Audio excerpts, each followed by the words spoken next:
hi la hi mak khop maya thinga tangin tui lo chuak ani mak tak ani ti hian aron chuk luan nge chho zoin tui luang ti hi hriat har khop maya ti hian thing zar atlia na nu tangin tui lo chuak top mai ni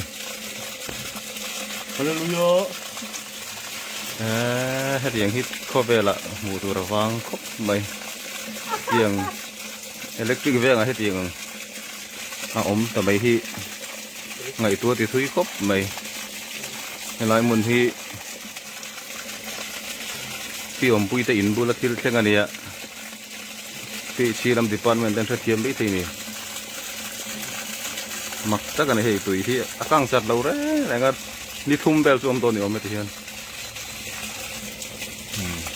phím cắt mấy tùy